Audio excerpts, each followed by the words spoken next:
My friend, আজকে আমি চলে এলাম নতুন মূলক ভিডিও নিয়ে হাজির। বন্ধুরা আগে থেকে ঠিক করেছিল ওরা দীঘা যাবে বলে, আমি জানতাম না। তাই পাঁশকুড়া থেকে দীঘা উঠবে, তাই মেছেদা দীঘা লোকালে উঠেও পড়েছি। দাদারা বললো 2.5 ঘন্টা তো লাগবে যেতে পৌঁছাতে, তাই রাম ঘুমিয়ে পড়লো শুনে। আর আমিও বসে এইদিকে ভিডিও করতে শুরু করে দিয়েছি। দাদা রঘুদারা তাস খেলতে বসে গেছে, রঘুদা গোবিন্দদা এরা সবাই মিলে। তারপর রাম বলছে, ও তুমি ভিডিও করছো? আমি বলছি হ্যাঁ ভিডিও করতে বলে। তারপর বলে ব্লুটুথটা কানে নিয়ে কথা গান শুনছিল, বলছে বেশ সুন্দর সুন্দর গান হচ্ছে। রঘুদারা তাস খেলেই যাচ্ছে, কল ব্রিজ খেলেই যাচ্ছে। তারপরে চলে এলাম স্টেশনের দিকে। স্টেশনে নেমে সবাই ওল্ড দীঘা যাবো বলে ঠিক, এই যে দাদারা হাঁটতে হাঁটতে চলে এলাম। দেখো ভ্যান কাকু দাঁড়িয়ে আছে, ওল্ড দীঘা যাবে বলে হাঁটতে। তারপর দাদারা বলে সবাই মিলে বসে রওনা দিলাম ওল্ড দীঘার দিকে উদ্দেশ্যে। তারপর আমি হঠাৎ দৃশ্যটা মনে পড়ে, ওইটা দাদা কিসের মন্দির তৈরি হচ্ছে? বলছে ওটা পুরীর মন্দির হচ্ছে, দীঘার পুরীর যে মন্দির জগন্নাথের মন্দির সেই মন্দির। আমি বলছি এখানেও তৈরি হচ্ছে? বলছে হ্যাঁ, পুরো থিম সেম তৈরি হচ্ছে, দীঘার যে পুরীর যে বিখ্যাত মন্দির এখানেও সেই মন্দিরটা কপি করা হচ্ছে।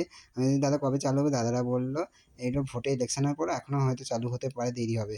তাই আমি বলছি তাহলে ভিডিওটা করি, সবাই ভালো লাগছে। আমিও তো বিশ্বাসই করতে পারছি না, যেন পুরো পুরো পুরীর যে থিম সেই থিমটা। তারপরে আমরা সবাই পৌঁছে গেলাম হোটেলে। হোটেল থেকে বেরিয়ে পড়লাম মুড়ি আর চিকেন কষা কিনতে। চিকেন কষা নিয়ে এসে মুড়ি টিফিন খাওয়া সারা হবে বলে রাম সবাইকে একে একে করে মুড়ি আর চিকেন কষা দিতে শুরু করে দিল, সবাইকে দিচ্ছে। তারপরে দুপুর 12টা পাড়ার পর বিরিয়ানির দোকানে চলে এসেছি, দুপুরবেলা বিরিয়ানি খাবো বলে। সব 80 টাকা প্লেট বলতে সব, আমার বলে বিরিয়ানি খাওয়া হোক। তাই প্যাকিং করছে, কাকু দিতে শুরু করে দিয়েছে বিরিয়ানি। তারপর প্যাকিং করে চলে এলাম, এখন খাওয়া দাওয়া কমপ্লিট। তারপর রাত্রি 10টা বাজে, সবাই বললো দীঘার দিকে ঘুরতে যাবো, দীঘার ঢেউ দেখতে। তাই সবাই দীঘার ঢেউ, এই যে রাত্রি 10টা বাজে। তারপর আমি এদিক ওইদিক ভিডিও করতে শুরু করে দিলাম, ঘুরতে শুরু করে দিলাম। রাম বলছে চ আমি তোকে নিয়ে যাই, তুই তো নতুন এসেছিস। এই যে আমার পিছনে হাসতে হাসতে আসছে আর গল্প করছে দুজনে। তারপর রঘুদারা পিছনে আছে, রঘুদা রানাদা ওরা সব পিছনে, এই যে পিছনে আসছে আমার পিছু পিছু। তারপর হচ্ছে ওই দিকটা চক নতুন পার্ক হয়েছে, পার্কের লাইটিং কালো আলো আরও ভালো লাগতো। আমি বেশ ভালোই লাগছিল, বেশ আনন্দ করছি। আনন্দ তখন 10টা 10:30 বেজেই গেছে। সবাই বলছে এবার ঘরের হোটেল বন্ধ হয়ে যাবার বকছে। আমি বলছি দাঁড়ান আরেকটু থাকলে আরও আনন্দ হবে। তারপরে যে দীঘা স্পেলিং লেখাটা এত সুন্দর করেছে ছোটা ভীমকে দিয়ে, হার্টবিট দিয়ে, এত খুব বারবার ওখানটা দাঁড়িয়ে ভিডিও করছিলাম। তারপর হলো ওই তাই যে ছোটা ভীম আর হার্টবিট যে দীঘা বানানটা, তারপর ওখানটা দাঁড়িয়ে সব আমি বললাম দুটো সেলফি উঠে যায়। তারপর সেলফি উঠবো বলে রেডি হচ্ছে, তখন হচ্ছে এই যে সেলফি উঠবো বলে সেলফি উঠতে আমি ভিডিও করে নিয়েছি। তারপর লুকিয়ে রামকে বলে নিয়ে যে ভিডিও করছি। রাম তখন খুব দাঁড়িয়েই আছে, গোবিন্দদাও দাঁড়িয়ে আছে, এই যে গোবিন্দদা বলছে চলো রাত্রি 10টা বেজে। তারপর রাম দাঁড়িয়েছে, আমি যে আরেকটু থাকি। আর ওই যে এত সুন্দর তখন বেজে গেছে 11:30 বাজে। বকছিল বলছে হোটেল বন্ধ হবে, এবার চলো চলো চলো করে। আমি যে আরেকটু বসলে হতো নি? বলছে আবার কালকে আসবে বলে আমরা আবার বলে তার ওই দিকটা চলো একটু পার্কের দিকে যাবো। আর একটু পার্কটা এত সুন্দর পার্কটা এত সুন্দর যে লাইটিং কায়দা দিনের বেলা অতটা ভালো লাগছিল না। রাত্রেবেলা বলছে রাত্রেবেলা চলো, লাইটিংয়ের কায়দা এত সুন্দর। তারপরে আমরা রেডি হলাম, পরের দিনে রেডি হলাম উদয়গড়ে যাব বলে। আমি বলছি নিউ দীঘা, বলছে নিউ দীঘা আগে পড়বে তারপর উদয়গড় পড়বে। তারপর আমরা বললাম নিউ দীঘা আসার সময় আসবো। তারপরে এই যে আমরা চলে এলাম, এই যে এখন নিউ দীঘার দিকে রওনা দিয়েছি। এই যে নিউ দীঘার যে রোড, সেই রোড ধরে যাচ্ছি তো যাচ্ছি। আমি হচ্ছে তারপর আমাকে বললো আর একটু চলে এলেই আমরা নিউ দীঘায় পৌঁছে যাবো।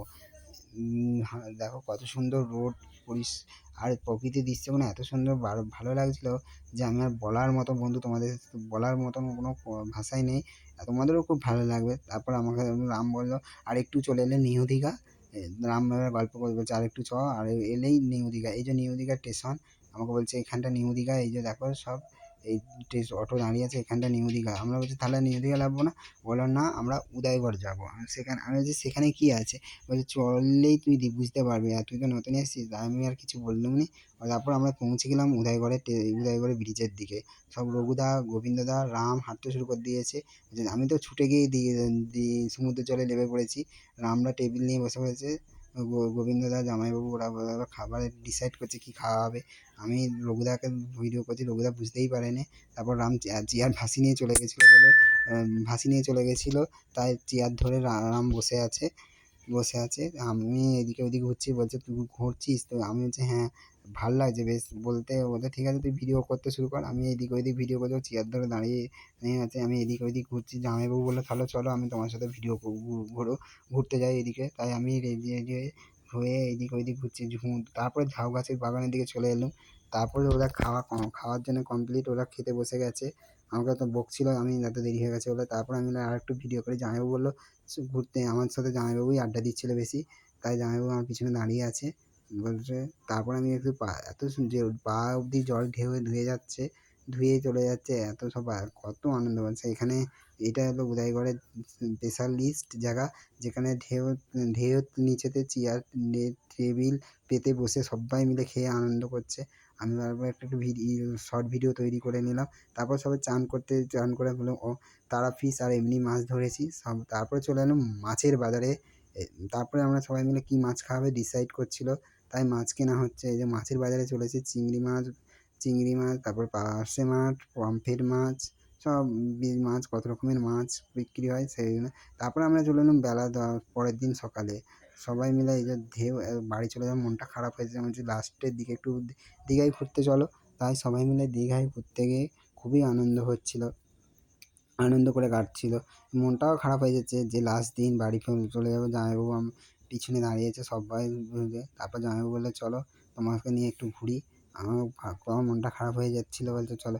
তারপরে আমরা বাড়ির দিকে উদ্দেশ্যে দিলাম, বাড়ি পৌঁছে এই যে দীঘা স্টেশন। এই যে বাড়ির দিকে ভিডিওটি শেষ করছি। ভালো লাগলে কমেন্ট করবে, শেয়ার করবে, আমার চ্যানেলটা সাবস্ক্রাইব করে। আর নেক্সট ভিডিওর সাথে তোমাদের সাথে দেখা হচ্ছে পরের ভিডিও। খুবই